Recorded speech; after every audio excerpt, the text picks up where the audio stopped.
The Slate truck will fail. That's what people are saying on the internet. It's too small, it's too simple, no power windows, no stereo. It's a joke, right? But what if this simplicity is exactly what makes it work for us?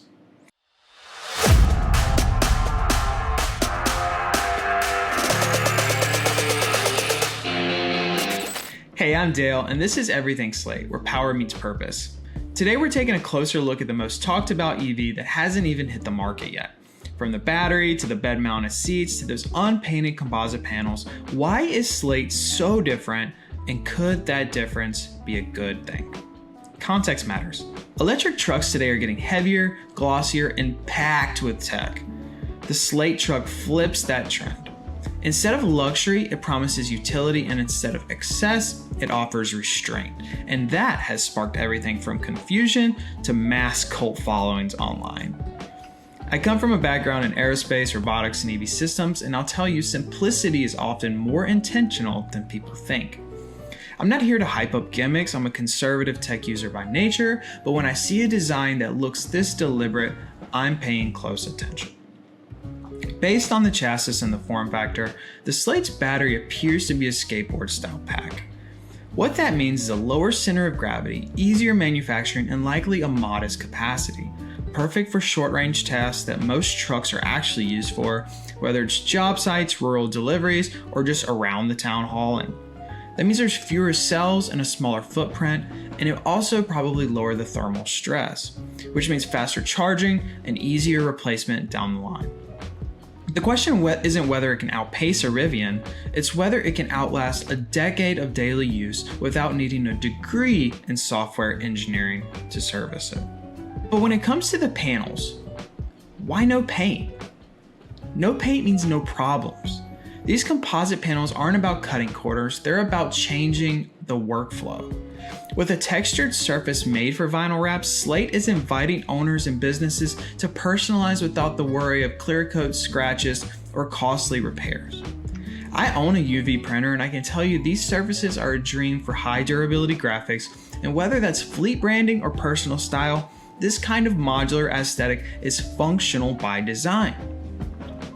The Slate chassis is already being adapted for SUV conversion kits.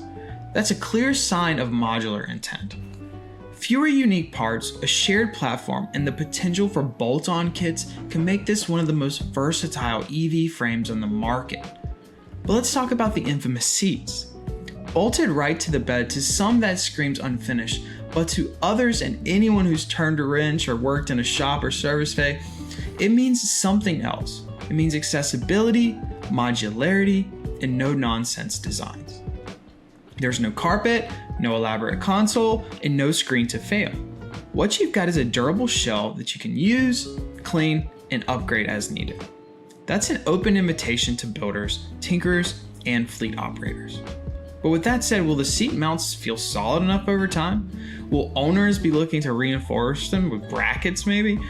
I'd love to test that firsthand once we start getting the production units rolled out.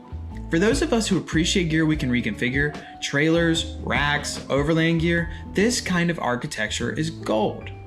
Whether or not it becomes a full-on mod platform remains to be unseen, but the bones are there. Serviceability. This is where Slate quietly outclasses many of its peers. By avoiding over-integration, no massive infotainment stacks, no touch-to-start voice assistants, it keeps repair paths straightforward.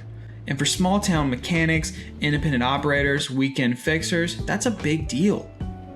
It's not just mechanical. Simpler systems often translate into fewer software dependencies, fewer locked modules, faster diagnostics. You don't need a proprietary dongle just to unlock the hood. That kind of design shows real-world thinking. And as a huge proponent of right to repair, that will single-handedly change my decision of whether or not to buy this truck.